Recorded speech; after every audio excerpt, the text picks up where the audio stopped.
kabarnya Ananda semua? Semoga kita selalu dalam keadaan sehat dan selalu dalam perlindungan dan pertolongan Allah Subhanahu wa Ta'ala. Ananda semua, pada pertemuan kali ini kita akan membahas poin C, yaitu kasus pelanggaran hak asasi manusia.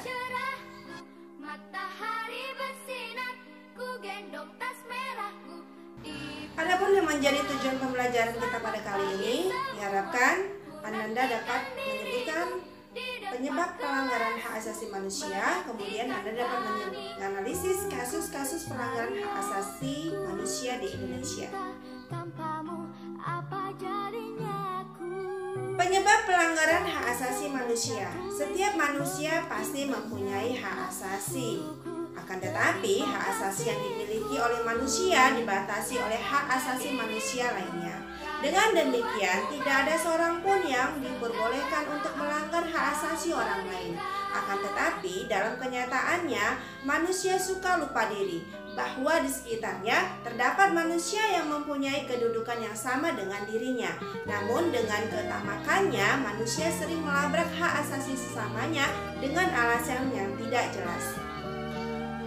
Ada beberapa faktor penyebab pelanggaran hak asasi manusia. Yang pertama, faktor internal.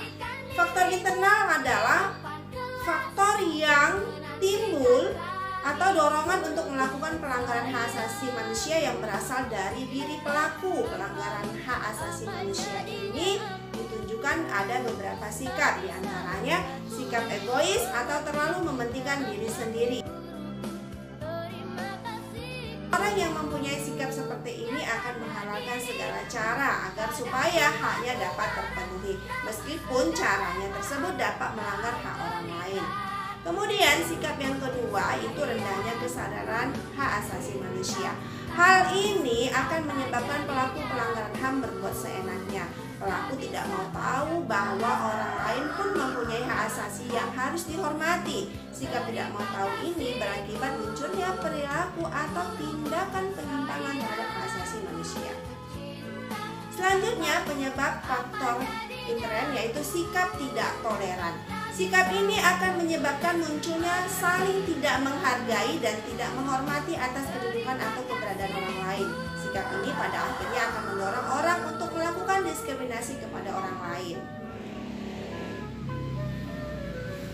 Berikutnya, faktor eksternal, yaitu faktor-faktor di luar diri manusia yang mendorong seseorang atau sekelompok orang melakukan pelanggaran HAM. Di antaranya, penyalahgunaan kekuasaan. Nah, di dalam masyarakat terdapat berbagai macam kekuasaan. Kekuasaan ini tidak hanya menunjuk pada kekuasaan pemerintah, tetapi juga bentuk-bentuk kekuasaan lain.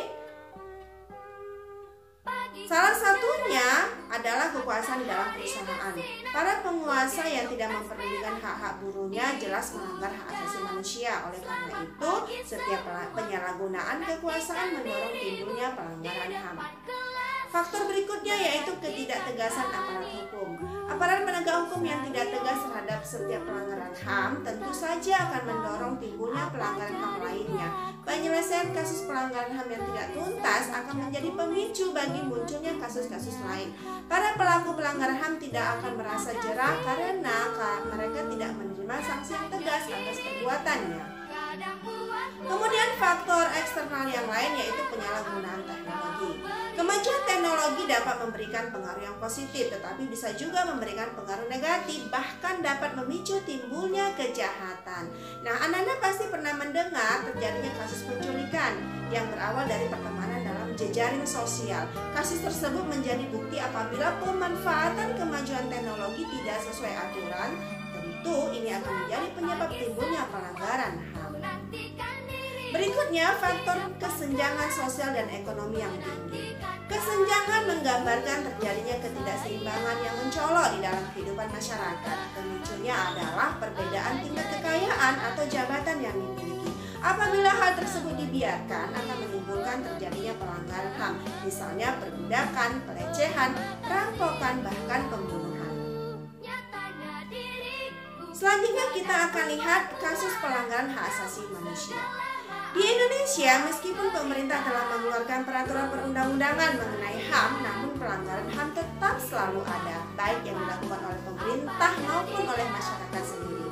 Pelanggaran-pelanggaran tersebut merupakan cerminan telah terjadi kelalaian atas pelaksanaan kewajiban asasi manusia. Padahal, sungguh sangat jelas bahwa setiap hak asasi itu disertai dengan kewajiban asasi, yaitu kewajiban untuk menghormati hak asasi orang lain dan kewajiban untuk patuh pada peraturan perundang-undangan yang berlaku.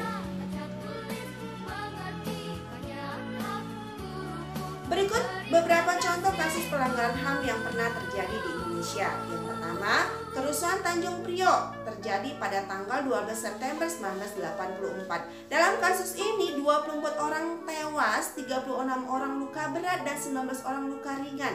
Keputusan majelis hakim terhadap kasus ini menetapkan 14 terdakwa seluruhnya dinyatakan bebas. Kemudian yang kedua contohnya penyerbuan kantor Partai Demokrasi Indonesia tanggal 27 Juli 1996. Dalam kasus ini 5 orang tewas, 149 orang luka-luka, dan 23 orang hilang. Keputusan majelis hakim terhadap kasus ini menempatkan 4 terdakwa dinyatakan bebas dan 1 orang terdakwa divonis 2 bulan 10 hari. Berikutnya beberapa contoh kasus yang lain. Penembakan mahasiswa Universitas Trisakti pada tanggal 12 Mei 1998. Dalam kasus ini 4 orang mahasiswa tewas. Mahkamah militer yang menyidangkan kasus ini memvonis 2 terdakwa dengan hukuman 4 bulan penjara, 4 terdakwa divonis 2-5 bulan penjara, dan 9 orang terdakwa divonis 3-6 tahun.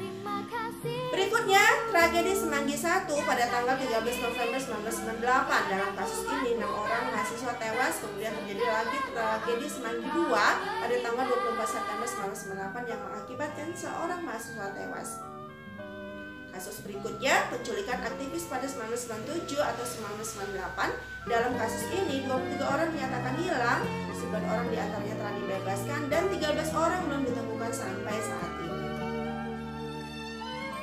Nah, itulah tadi pembahasan PJJ minggu ini terkait dengan kasus pelanggaran HAM. Dan lantas apa yang menjadi kesimpulan pada pembahasan kali ini? Kesimpulannya adalah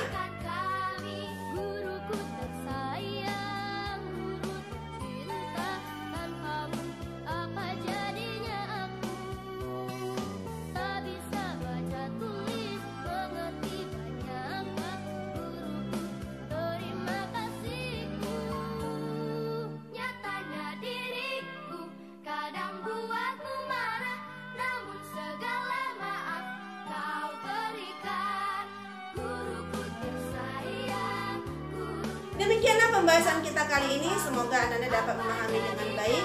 Jangan lupa selalu patuhi protokol kesehatan, selalu mencuci tangan, memakai masker, dan jaga jarak. Semoga kita semua selalu dalam perlindungan dan pertolongan Allah SWT. Cukup sekian. Assalamualaikum warahmatullahi wabarakatuh.